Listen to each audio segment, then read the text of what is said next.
Arden Wallum is going to come up and do the program. Is that true? No? No, we start with Russ. Oh, Russ. Okay. I'm sorry. Russ?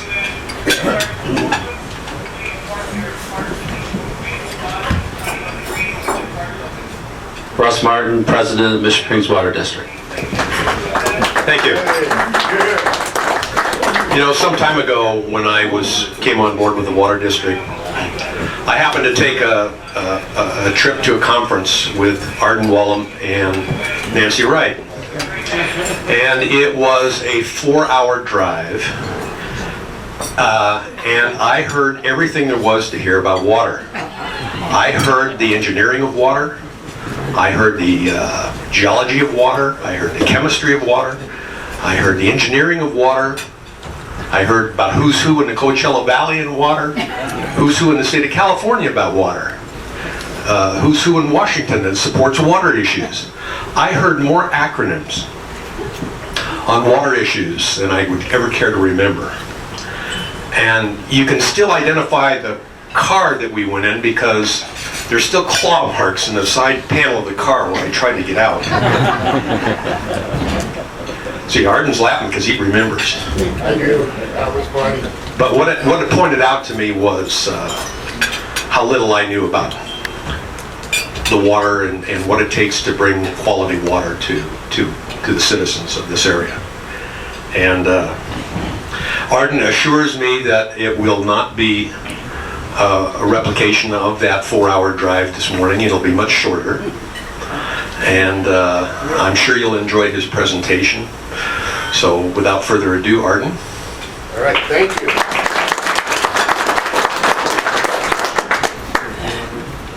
Well, actually there's going to be several of us that are going to get up today. And when I get done, I'm just going to say a few words, and then we're going to have John Soulliere get up and do the presentation. He's been working really hard on it. But I heard that. So I thought, well, you know, and as you all know, part of the reason that John Soulliere is going to get up there is, of course, like he always does. He brings the script to me yesterday, and he says, no, you can't deviate from the script. You got to read it. Excuse me. And so I don't do scripts really well, and he does. And so I said, well, good. You know, I caught a little cold over the weekend. I'm done. I feel good now. But I'm going to have John do the presentation. There's another reason that I'll get into in that in just a minute. But we have a lot of fun at the district, and I'll tell you, it's because we all together, from the leadership down to the staff, myself, and the people that work, we all work together to make this organization the great organization that it is. But let me back up a little bit. I thought, well, how can I start today out? I thought, well, you know, 60, you know, that's a significant birthday. I thought, well, man, I shouldn't mention that because significant birthdays as you get older are kind of mixed feelings for some of us. But and I thought, well, wait a minute. For an institution, it's different than me individually. You know, the longer this institution is in place, the stronger it is. And the years and the longevity that we can say we have behind us adds to the strength of this district. And so it gives us some history. So then I thought, well, what about history in water? If you look at water in history, you'll realize that as far back as history takes us, the common theme has been those who control water control their destiny. It's that way in the past, it's that way presently, and it's going to be that way in the future. And it's no different for this community. This community surrounds itself around the theme of water. Not only do we have wonderful, potable drinking water that's won 7 medals, we've even won a medal from the American Waterworks Association, the premier waterworks association nationally, for winning so many medals. You can be very proud of the quality of this water. Only to be surpassed by the hot water in this area. I mean, water is the foundation of our community. And so we very proudly want to go through this year with taking the 60th birthday, significant birthday, and really communicating to this community how important it is to have this wonderful water district. And I'm going to tell you the other thing that the other point I want to make is that having a water district is probably one of the most important things that we could have done, because the focus on that and the concentration, having a special district like this provides the community with access to the leadership. It gives back to the community. You control your destiny. Without this district, I can assure you, life would be different up here in Desert Hot Springs and in this community. And today's presentation, as I read through the script, focuses a lot on the leadership. And that leadership is the primary reason that we were able to be successful, right up to and including the present board, which I will say, without hesitation, is probably one of the best boards. It is the best board I've ever served on. And I'm telling you, you have wonderful leadership. The second thing is we've had wonderful participation by women. And I'm going to tell you, right up to and including Nancy Wright. I mean, not only is she a leader in this community and been on this board for too long. I don't want to say. See, it's like that significant birthday thing, you know. Third decade, let's put it that way. 25 years. Not only that, but she was appointed by the governor to the Regional Water Quality Control Board, or Water Quality Board, the Colorado region. And that leadership is the type of leadership that we need to represent this area of the community and protect our water. Our mission to preserve, protect, and provide. So, from that, you know, they write history on this. I mean, this goes way back before the auto water does, the fight over water. They made movies about it. The latest James Bond movie had a theme of protection of the water and control of the water. So today, and I'm going to get on here because I know you want to hear this great presentation by John Soulliere, but as I thought about whether I was going to do this or John was going to do this, it's only appropriate that John Soulliere do this, because you have to hear a little story here. When I first got to the district 8 years ago, I would hear stories about the history of of Mission Springs Water District. And I'm telling you, every one of those stories always had John Soulliere in there somewhere. This man is a part of the history of this organization. He has been a part and fighting for this organization. And let me take you back too, because today's presentation focused much on the leadership. But we also, throughout this year, we're gonna bring back like examples of our staff and the contributions they have made, because this district is good because of the staff. And I want to say thanks to the staff that we have had. I just had 6 wonderful people leave us in January. They retired. It was a good thing, but they were part of the organization that made that has made this district great. And the staff we have now is phenomenal.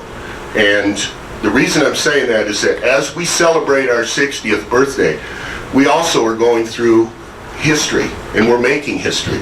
We're just on the other side of an economic downturn that's the worst since the Great Depression, and we are doing quite well. And we've done some things that have been state of the art, and they're working, and it's putting us in a great position to move forward. So, with that said, I can't tell you. I often, when I decided to hire John back, you know, I heard all kinds of stories. Oh, you're gonna want to strangle him every other day. That part is true. But I met him when he was working for the city, and he brought his staff in, and he was I think you were the acting city manager then. He was phenomenal. I really appreciate him. He was honest, he was sharp, and he knew what he was doing. And so when I hired him back, I had lots of warnings, but I tell you, there's nobody that loves this district more than John Soulliere, and his contribution is every bit as important as those who actually run the system, like Jeff Nutter, who's sitting here. He's the guy that knows the nuts and bolts. None of us know where those valves are every day, day in and day out, but he does. Matt knows where the money is. Now, we all have to be real happy with him. But I'll tell you, and Danny does a lot of the engineering, and he has for the whole time I've been here. He's experienced and he's very qualified. But John Soulliere has been the one that has done the public outreach and has been successful at making this district great. John, thank you. Wow, Arden. I'm going to keep that recording for my next evaluation. By the way, I don't do well with scripts either. You can ask my mother or any teacher I've ever had in my life. I don't do well with scripts. Before I get going on this, I just want to say that Arden and Russ Martin and I have all recently started a new diet this last weekend. It's called the influenza diet. And sure, you get body aches and fever and bronchitis and a few other things, but the pounds just melt right off. So if you want more information on that, see me after the presentation. Now, this script indeed was written to go right through, and I'm going to just go through 60 years of the title, 60 years of water stewardship, our heritage, our economy, our identity. The title came from understanding a little bit about the history and how the common bond of this community has been the water. And I read early on with the city and the people that were involved, the discovery of water, the development of water led to everything that we have today. And of course that's pretty normal for any community, but in the middle of a desert, to find the water and to begin to develop it, that was unique about this area. February 3rd, 1953 was certainly a historic day for the community of Desert Hot Springs. It was what we see, I can't read, I can't do scripts. What we refer to as the birth date of Mission Springs Water District, then the Desert Hot Springs County Water District. And though it marks a day on which the Desert Sentinel stated that the people of Desert Hot Springs would once and for all control their water destiny, it was certainly not the first turning point for the community in relationship to water. Yeah, that's the actual headline. By the way, acknowledgement for the Historical Society, for Cabot's Pueblo Museum, for Angelo Abramides, for Pastor Bruce, and for the Indio Library for giving us access to some of these archives. We appreciate that. Especially Audrey Moe. She actually came down a couple of times and dug pictures up for us. Some of these are going to be really rough too. Some of them are older and worn, but you'll get the point. The vote came in at 246 yes and 9 no, which is 96% vote of support for the formation of the district. At the same time, the 5 members of the board of directors were voted in as follows. Casper Bale, 215 votes. Herbert Eccleston, 200 votes. Julius Nathanson, 189. Al Simone, 194. And William Stevenson, 195 votes. Wow. These were the 5 individuals who would be charged with laying the foundation of the water district that has grown from its first square mile of service area to 135 square miles today. That was some humble beginnings. As we take a few moments this morning to discuss both the origins and some of the significant events that helped shape what is now Mission Springs Water District, let us also remember that agencies and communities are built on the shoulders of their predecessors. For the foresight, courage, and actions of those 8 general managers, 41 board members who have preceded us in today's Mission Springs Water District, some of whom we have in the audience today, we are truly grateful. And I just want to take a moment to introduce these guests a little bit more thoroughly. Probably that they're not going to be happy about. This young buck right here. Jim Hayden, owner and operator of Hayden's Hardware in Pearson Boulevard, a landmark in our city, served on the board between 1965 and 1973. Wow. Jim, thank you for your service. Would you please stand and be acknowledged?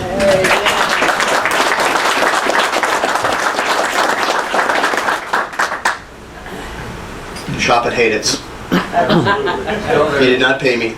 He still works there. That's why I had to find him. Look at this guy.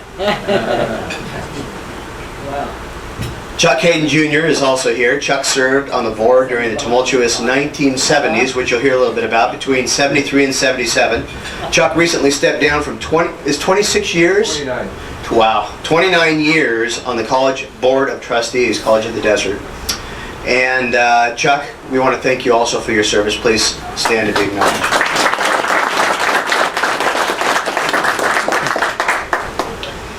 And then we have the infamous, fair and honest Jack Webb. That's his own campaign material. So, Jack served on the board from 1983 to 2005. Actually, he was elected by one vote in 1981 until they recounted it, and then he was unelected. Kellerman beat you, I think. One vote Webb was his nickname for about 2 weeks. Jack's service was marked by his courageous votes to support groundwater protection through the formation of numerous sewer assessment districts during his tenure, including Assessment District 11 and 12. Jack, thank you for your service. Would you please stand and be acknowledged?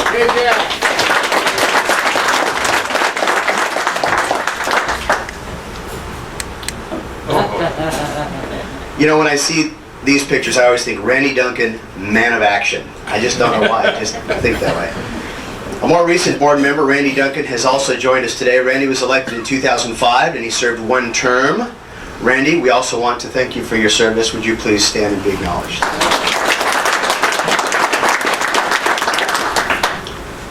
Maybe a little morbid, folks, but almost everybody else that served over the past 60 years is gone. There's some that are out of town. And Dorothy couldn't make it. She actually is a resident of Mission Lakes Country Club. Before getting into the presentation, I would also like to take a moment to remember others who have served the community that have since passed on. There have been many since the district's founding in 1953. However, two individuals who have left us recently come to mind. Richard Dittner, general manager from 1976 to 1973, brought needed stability to the district following 1993, following the difficulties of the 70s. He was able to move the district into a new era of technological, operational, and fiscal stability that laid the groundwork for the modern water district. Dick passed away only about 3 months ago, and he was a resident of Desert Hot Springs. And fair shake politics. Mary. And of course, one of the most influential board members in the history of the district, Mary Gibson, aka Landslide Mary. A name earned by being the top vote recipient among candidates seeking public office in the city on more than one occasion. Many of you knew Mary, and if you knew her, you probably voted for her. Mary served on the board from 1985 until her passing in 2010. Mary's connections at the state and federal level were pivotal to MSWD's success in obtaining funds for groundwater protection, and next to her children, MSWD was her greatest passion.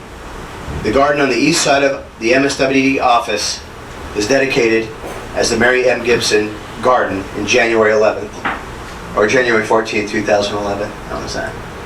Mary did a lot for the district.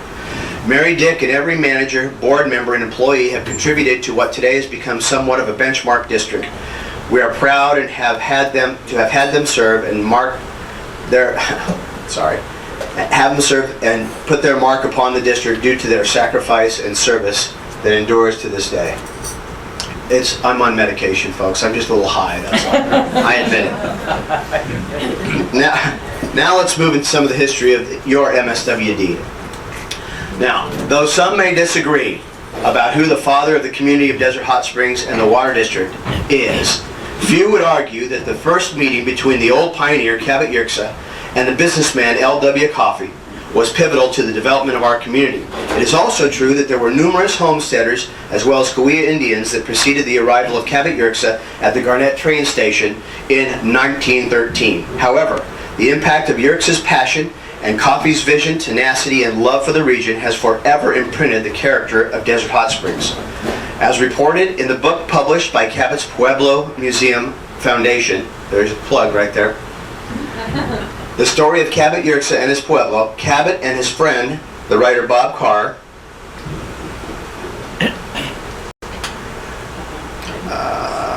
arrived at the Garnett train station very early in the morning in October 1913. Actually, that's supposed to play really cool by itself. Come on. Come on. There it goes. All right. Noting the cold, the book states that the pair chose to start hiking north following the North Star as a means to stay warm, then sleeping under the warm autumn sun for a few hours during the day until they reached the homestead of Hilda Gray near Two Bunch Palms.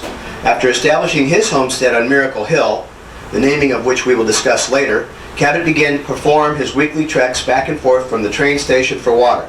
This was a 14-mile round trip. According to the book, at some point he met a Cahuilla Indian who informed him that there was indeed water in the region and as a well close to his homestead. Upon locating the well, Cabot cleaned it out and began to utilize it for cleaning but not drinking because it had an alkaline taste to it. That one's my favorite. That was Cabot actually digging the well, the first hot water well. Interesting, good stuff. Shortly thereafter, Cabot used a divining rod to douse for water on his land. He then identified two sites, one on sandy soil and one just outside his home, where the miracle, or what he would name Miracle Hill, was discovered. These were actual documents submitted in Los Angeles regarding his homestead. Notice his imprint on there. With only about 600 yards between them, the sister aquifers, one bearing pristine drinking water and the other wonderful therapeutic mineral water at 132 degrees, which would become the future spa industry and internationally recognized gold medal drinking water, were tapped. This was about 2 years after his arrival, as near as we can tell. Many of you have heard the story of Cabot standing in cool buckets of water while digging the first well in order to withstand the heat of the water, as told by L.W. Coffey in his book, Desert Hot Springs Why, also available through Cabot's Pueblo Museum. Following that moment in our history, it would be until late 1932 when the employee of Cabot Yerkes' merchandise store in Moore Park, California, Mr. Mueller, received a visit from the developer L.W. Coffey. Mueller had written him on various occasions to discuss Mr. Yerkes and his discovery of the hot water in Desert Hot Springs. Following a meeting between Coffey and Yerkes, Coffey, with map in hand, made his way to the desert to locate the water well. Coffey met with Bill Anderson, a neighbor of Yerkes', to provide accommodations. Cabot's well was caved in at that point and the original windmill was blown over. Coffey, though a bit discouraged, began working with Anderson to outfit and drill a well that would affirm Yerkes' claim about the hot water. In 1933, Coffey and Anderson had developed a well with 65 feet of water. It was called the Discovery Well. Some of you have seen that picture before. Later on, Coffey would return to the site with William Tarbutton, a man who would not only earn the name of Well Wizard in the area for his uncanny ability to identify sites and estimate depth to water, both hot and cold. I thought I would take a moment to show you this. This is a Sentinel article. Bill Tarbutton brings in well where water was considered unobtainable. And in this article, it talks about the fact that he was called the Well Wizard. He guessed out at the corner of Pearson and Indian that water would be found at 425 feet. Nobody believed him. It was found at 432 feet. That's why he's a well wizard. There are many discoveries, disputes, and other activities regarding the water and land since the digging of Coffey's discovery well. As development came and tourism increased, the town grew. Coffey had lost title to his supposed holdings in about 1938, though, through litigation, believing that his hope for building a West Coast health and wellness center to be 99% lost. He also noted that there was still hope, which was about 1% by my calculation. Then, much to Coffey's surprise, the Southern California telephone and oil magnate Aubrey Wardman contacted Coffey and put a rather exciting offer on the table. He stated that he would fund the full development of his land, 160 acres, of what we now know as the cabin sites, if Coffey would agree to prepare it for market. By 1940, Coffey had surveyed the land, created roadways, and installed both cool water potable pump and the delivery system through which to deliver water to subdivided parcels. This infrastructure was the foundation of what would become the Desert Hot Springs Mutual Water Company, owned initially by Coffey and Wardman, then sold to the Lawner brothers. What an accomplishment. This is actually a shot, and this was Coffee Spa right up here, or his bathhouse. And I like to point this out. This is our current day offices, Mission Springs Water District. This is where well number 1 was located. Pretty cool picture. Between 1941 and 45, the City of Health continued to expand under Coffey's development expertise. The pace was fast, demand for improved lots outpaced supply, and the Desert Hot Springs Water Company, a publicly owned utility, was laying pipe throughout the town. Emergence of the Desert Hot Springs County Water District. February 10th, 1949, the Desert Sentinel ran 2 interesting stories that would foreshadow the inevitable creation of the County Water District. One headline read, "Water Board meets on Lincoln's birthday." That's right, I had a few more in there. There it is. I wanted to show you that one though. Some of you have seen that shot. That's the original, one of the original reservoirs from the Desert Hot Springs Mutual Water Company. How'd you like to drink out of that one?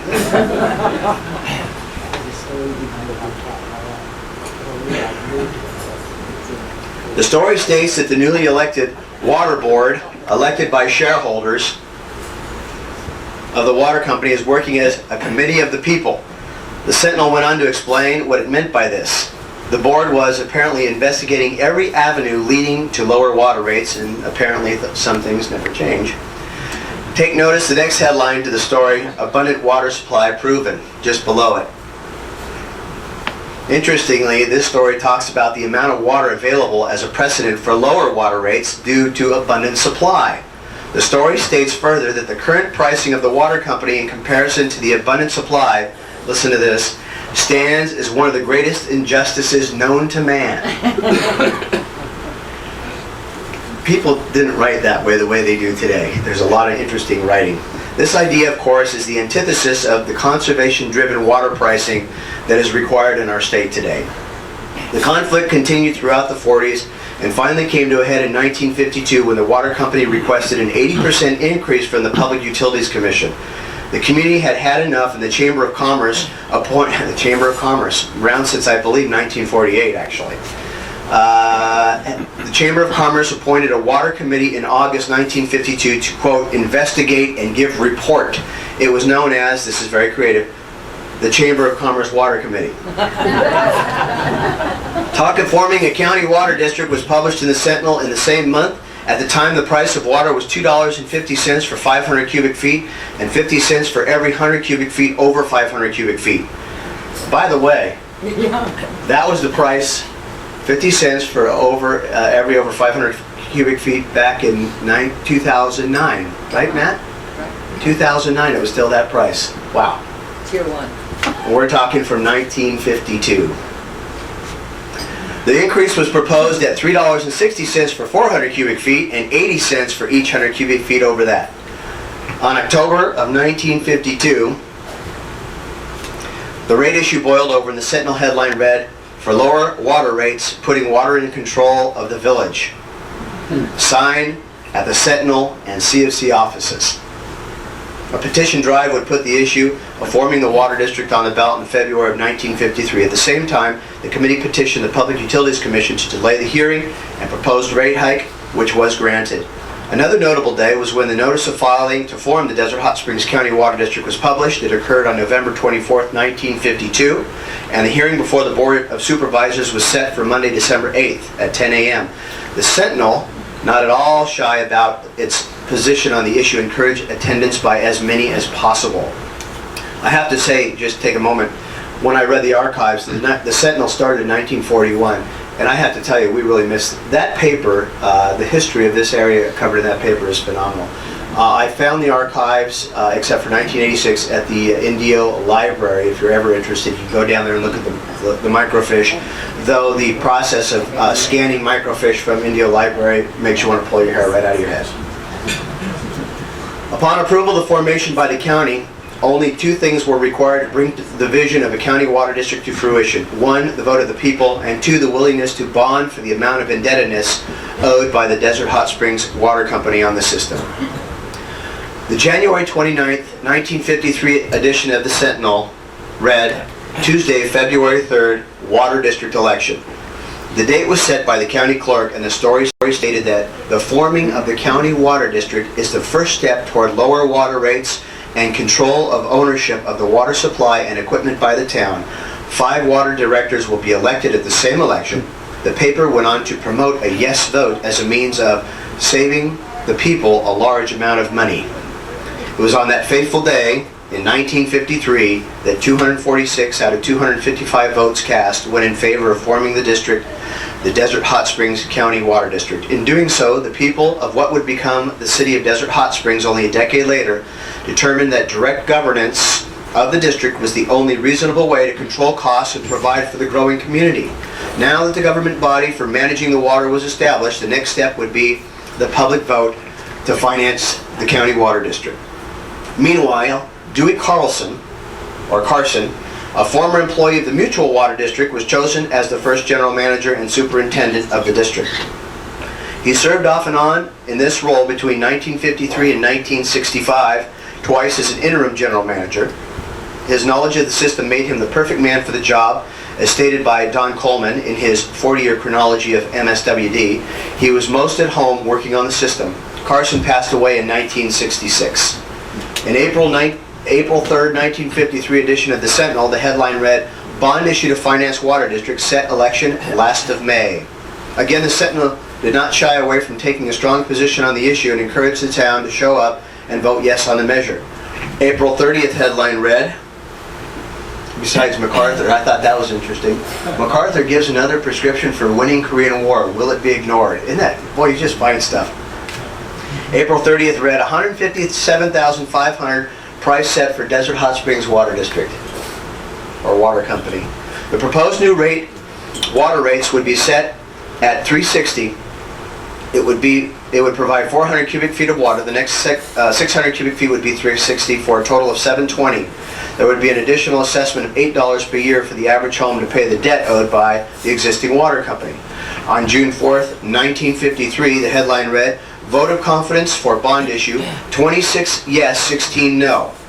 Notice how small the print was reporting on the no vote. That's right, you can't even see it. No bias in reporting there.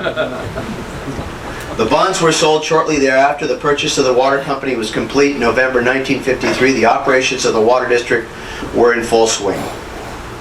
Moving forward through the ups and downs of local government. Though few occurrences are as significant to the organization as its formation, there are a number of notable moments in the history of our district that should be highlighted.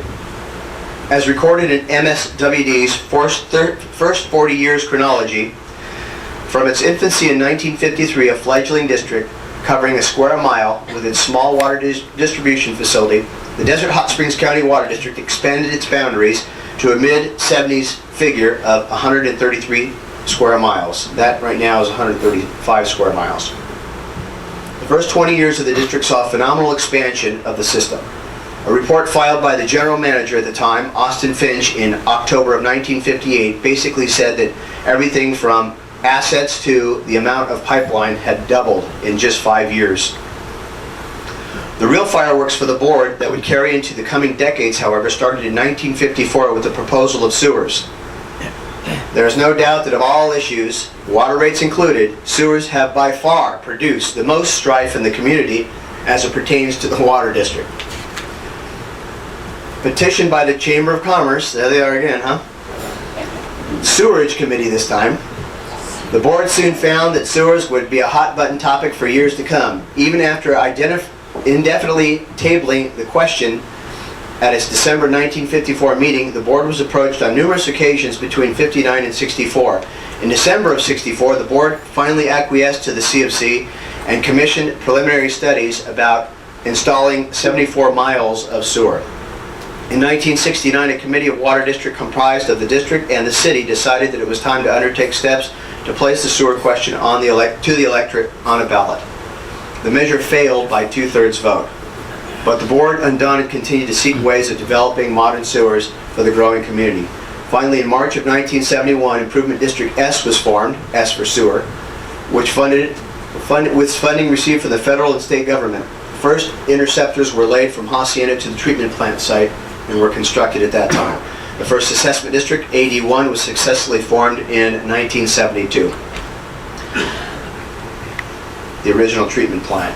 In April 1973, the now completed treatment plant was christened the Alan H. Horton Water Reclamation Facility in honor of Alan Horton, who had served on the board for 12 years, serving as president for 9 of those 12 years, and was tirelessly supported the construction of wastewater treatment works. Notice somebody got to be president that year too. That was your last year, I believe, on the board as well, 73. Yeah. Yeah. By May of 1973, the protests increased. It was a good time to get off the board, I suppose.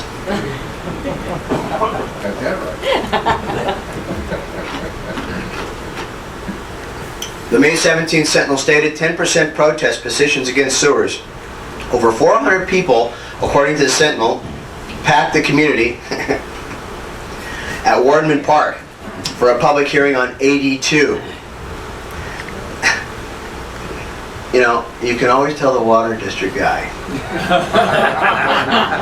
The pen's in the pocket, and Mama is getting into his business right now. Some of you have been there and done that, but that looks like a lot of fun.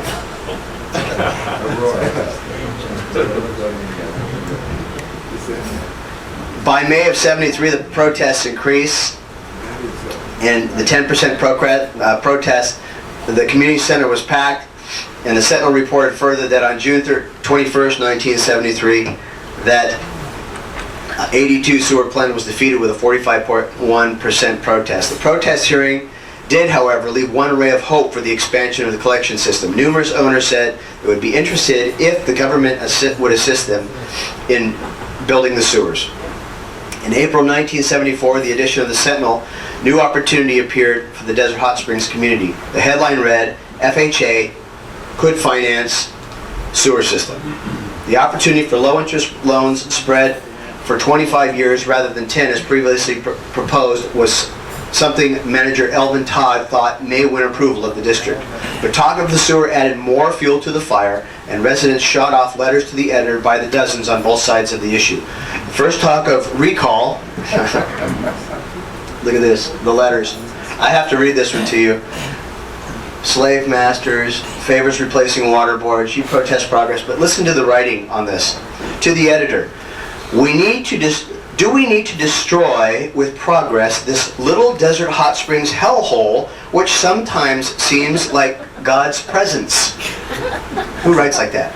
What benefit it me if, with sewers installed, the roof over my head becomes more valuable? To pay more taxes? Everybody needs a roof. The less expensive my abode, the more free I am. The more exalted is my ego. That's right. Now who would look forward to that in public comment in your public meeting, eh? The more exalted my ego. Who writes like that? You still get comments like that. It wasn't just one side. Apparently certain people who will remain nameless had their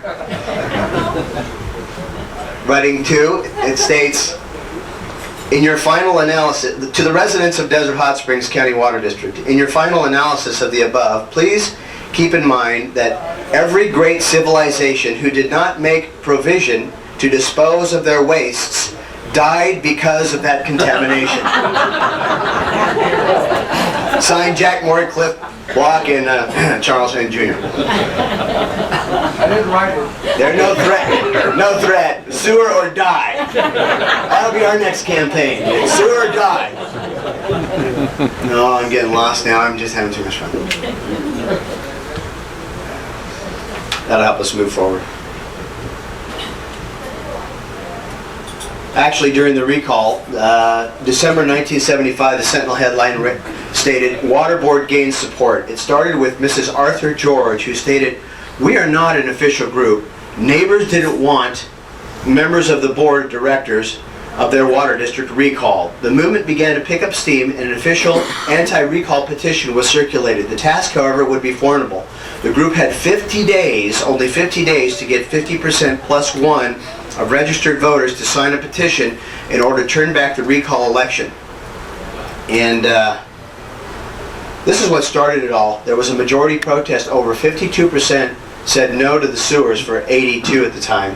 or 83, and the board went ahead and did it anyway.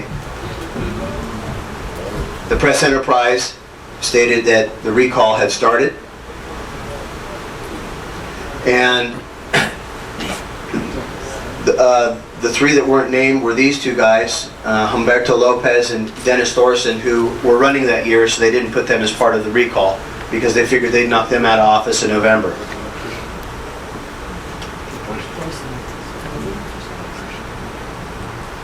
This is when they were trying to get their 50% of the voters, and they began to make good headway on that. Those are both of Chuck out there beating the streets, getting people to sign the petition. Now, interestingly, and I put a note here, hope no one's offended. Did I mention the recall group was headed by a man who was a resident of Palm Springs? Again, some things never change. It's true, he didn't even live here. He started the whole thing. The petition was filed in January of 1976, and the anti-recall group had surpassed its needed signatures to stave off the recall, and the election was canceled. Assessment District 3 did get built. By the way, that's the majority of the town from 8th Street all the way down to Hacienda. But not without paying a high political price. In a second recall effort, the opponents of the board were victorious. 3 of the 5 board members were successfully removed from office, including 2 of the original members, Jack Morey and Cliff Block, along with recently elected Dennis Thorson, leaving Charles Hayden Jr., who termed out in 1977, the only survivor of the Assessment District 3 battle. Good job, Chuck. I wasn't here when it happened. You're mysteriously out of town, huh, Chuck? I was seriously out of town. Now that we have aired some of our growing pains from the past, let's fast forward the clock to the mid-90s. Over the years, the organization, now known as MSWD, Mission Springs Water District, having changed its name in 1987, you were there for that, Bobby? 1987? No, 88. You were there in 88, that's right. So just before you got there, right? Understood the importance of being part of the greater community beyond simply providing water and sewer services. It was evident that the public felt more and more that they wanted to understand what their rate dollars were going toward. It wasn't enough to simply construct sewer and water facilities. The public was looking for opportunity to both be heard and convinced that the expenditures were necessary. Affirming this position in 1996, California State Proposition 218, also known as the Right to Vote on Taxes Act, was passed by voters. This action drastically changed the way infrastructure development financing could be garnered through the voters. Nevertheless, the public had spoken, and local government needed to take note. MSWD was already ahead of the curve, however, having hired a liaison in September of 1991, Don Coleman, that's a horrible picture, I'm glad he's not here. Don's still around, actually lives up north. Don Coleman, a retired Marine Corps sergeant and 30-year veteran of public affairs, was tapped by then-manager Richard Dittner. Coleman's work to build bridges with the community saw great success that continues to spread the goodwill within the community to this day. He is truly the patriarch of MSWD's contemporary public relations efforts. Yep, you agree, Marge? You worked with him. A lot of us worked with him. I was hired by him, actually. Later, under the leadership of John Whitey Morgan, who served as general manager between 1993 and 2000, the district opens its doors even wider. The Morgan-Coleman team worked with the board of directors tirelessly to enhance MSWD's relationship with the community. I want to note right now, many of you don't know, I'm going to say it, Whitey is in the hospital. He's had a stroke. Jack visited him, and he's right now not responsive. So your prayers for Whitey are coveted right now. Yeah, he's there at Desert Hospital. Everything from buses touring the district to record-setting blood drives, the Festival of the Waters, and enhanced school outreach, to fundraising for the United Way, bottling MSWD's business card you can taste, and leading the way to make Desert Hot Springs a groundwater guardian community in 1995, and the first of its kind high school groundwater Groundwater Guardian Campus. Groundwater Guardian Campus, and a junior high school as well, right? First in the country. MSWD was moving from water and sewer provider to community partner. That was our 50th anniversary bottle, by the way. I think there's like 2 left in existence. Protecting groundwater through installation of sanitary sewers was also front and center in district communications. I'm just watching the time, folks. I want to make sure you're out of here by 8:30. It was, and you will be. It was in 1997, however, when the district hit silver. And a sea change began to occur among members of the public. Awarded the silver medal at its first entry to the largest international water tasting competition was a godsend for MSWD. The uniqueness and value of the local water was further validated 2 years later when MSWD struck gold.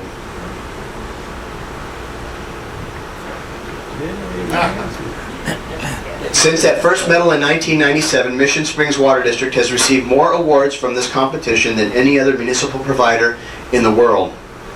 The tally of medals to date includes 2 gold, 4 silver, and 1 bronze.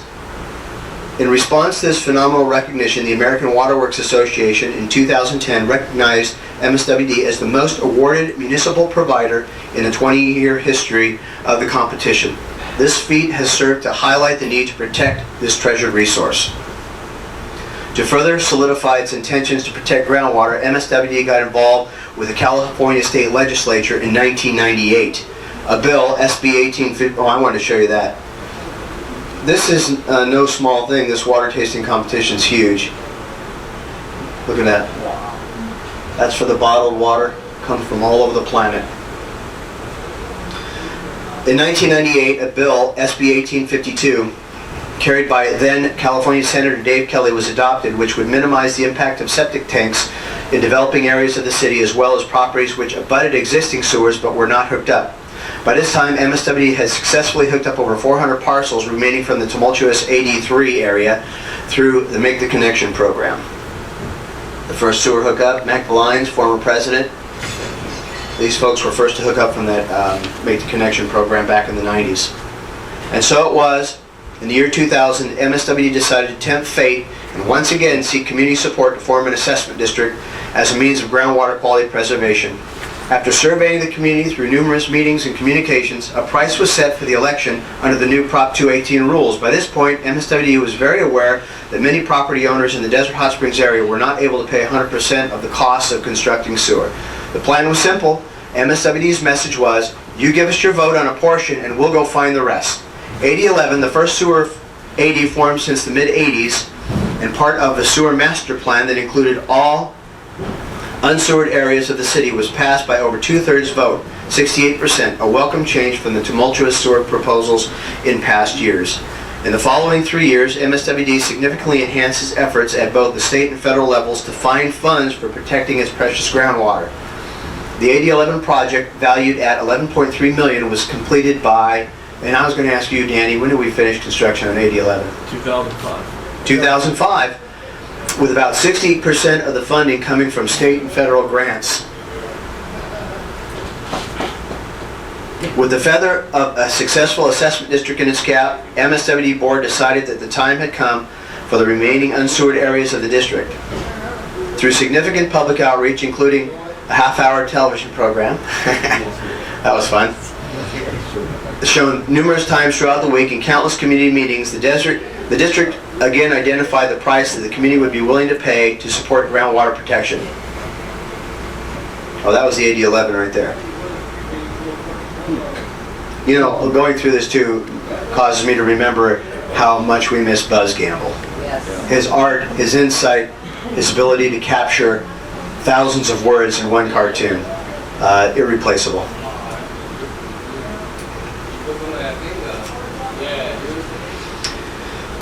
With the feather of a successful AD in its cap, MSWD board decided that the time for going forward had come. There was a lot of public outreach, and the project AD 12 was a little different than its predecessor AD 11. Actually, it was about $46 million different. The total cost of constructing sewers to the remaining areas of the district where high densities of septic tanks existed, were a whopping $57 million. Nevertheless, the community, spurred by its knowledge of the unique quality of both its hot and cold aquifers, voted to support protecting their groundwater with over 73% in support. This is AD 11 was the green area, and all the rest of that colored area is covered under AD 12. The community commitment was for about 50% of the total cost of construction for the project. To date, MSWD has secured about $20 million in outside funding, needing only about $12 million to complete construction of sewers to provide ultimate groundwater preservation within the greater Desert Hot Springs region. And that is a phenomenal feat thus far. Obviously, the time allotted this morning to discuss the history of the district, both its achievements as well as its troubles, is not sufficient enough to talk about all the achievements, the numerous wastewater treatment plant of the year awards, the multiple Shiny Apple awards from Palm Springs Unified School District, and even the Theodore Roosevelt Environmental Award. Nor does time permit to tell the stories of many other individuals who have played important roles in the formation of MSWD. So to close this morning, I would like to give you a glimpse of where the district is heading in the years to come. First, and now this part was written for Arden, so I'm going to put on my best Arden. First, we will not stop seeking funding until every foot of sewer is built and every septic tank abandoned that overlies our precious water resources. With the award of another $5 million for sewer construction in 2012, that's a grant, and another $5 million with that in loans, low interest loans, MSW is planning a groundbreaking on its largest segment of the 8012 project to be constructed to date, Area F and a portion of Area M. Now that's going to be happening soon. They're actually going to be starting in Area M in the county here in a couple of weeks, and we'll have a groundbreaking in Area F, which is Hacienda south to Two Bunch Palms. That whole area, we're going to be making a big mess, Rick. Yes, in partnership with the city, because you got to love those streets.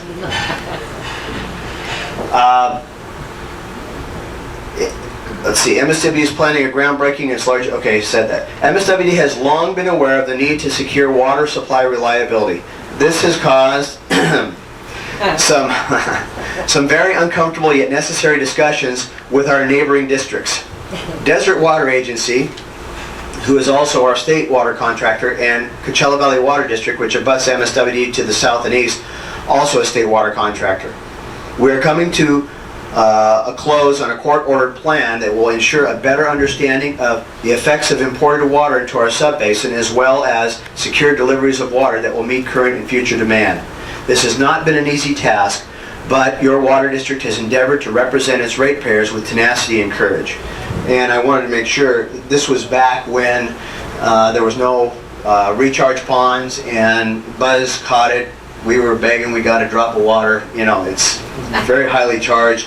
But this horrible picture was actually the groundbreaking for the recharge ponds. And you can see Mary and Nancy Dorothy Glass, Joe Bocanegra, and old Mayor Matt Wyuker right there. In 2008, under the direction of current General Manager Arden Wallum, who was hired in 2005, MSWD initiated the process to adopt an integrated regional water management plan. This plan holds significant opportunity for MSWD as well as the other 5 purveyors of the Coachella Valley to obtain funding for important projects for the entire valley. It also provides the opportunity for discussions about regional water management and opportunities to collaborate on projects of interest. To date, the CVIRWMP has awarded $4.4 million in project funding, including $1 million for groundwater protection in MSWD's service area, as well as another $1 million for regional conservation efforts to be utilized among the 5 purveyors. Further, the group has just been approved to submit a grant proposal in the amount of $5.4 million for new projects, which include another MSWD groundwater protection project, and is looking forward to round 3 in 2014 when $16 million will be available. This particular issue, the integrated regional, oh, that was the That's water management. yeah, that was, that one's part of the previous with Desert Water Agency. The integrated regional water management plan is something that the district started, has never been done in this valley. All 5 agencies are at the table and talking about how to handle water in this region, and there's a lot of promise to this in years and years to come. In fact, every California proposition that will come for water from this point forward will require integrated regional water management plans in order to get funding to those areas. MSWD was ahead of the curve on this, and we're grateful, Arden, that you went ahead and pushed that through. Regional wastewater treatment at the I-10 Indian Corridor. is of primary importance to MSWD, as stated by President Martin in his recent press release when he was elected to the presidency. It's important to MSWD, the City of Desert Hot Springs, Palm Springs, and the County of Riverside, and the property owners of the region. MSWD has been recently informed by the Regional Water Quality Control Board that only advanced wastewater treatment systems will be allowed for development of the area. MSWD is working with its partner agencies and the property owners to finance the proposed wastewater treatment facilities to accommodate what is expected to be phenomenal growth in the commercial industrial area in that region. This is actually the preliminary design for the wastewater treatment plant and collection system down at I-10 Indian. There's the site that we have control of now, and that's quite the project. Finally, and probably most importantly, MSWD, in response to the economic troubles of the past 5 to 6 years, has determined that with change, there must be change. I wrote that, I went, that's horrible, but I don't have any more time. With change, there must be change. That's good though, John. Okay. Must be the medicine. Sounds like an Austin Powers. MSWD 2.0 was launched in August of 2011 to invite members of the community chosen from various socioeconomic sectors to get a look inside the workings of the public agency like never before.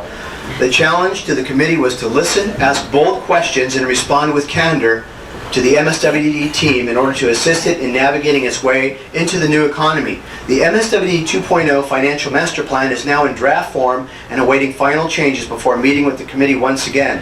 Many of the recommendations in the draft have already been implemented by the district as cost-saving measures that could not wait in light of current economics. In short, MSWD is endeavoring to build a new history which will be studied and judged by our successors. It is the intention of this board, President Russ Martin, member since 2010. Russ, would you please stand? Vice President Wright, member since 1988, if you would stand. And members John Brown, member since 2007. Jeff Bowman, member since 2009. And John Furby. Is John here? Oh, there you are. He snuck in. Member since 2006. Please stand.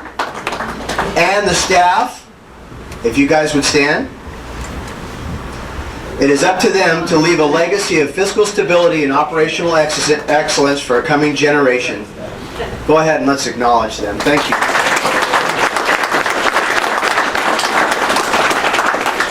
As you can see by this presentation today, people come and go, but their actions mark their legacy and that of the organization.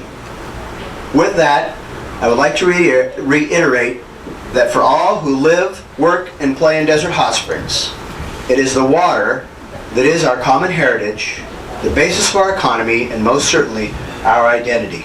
Thank you.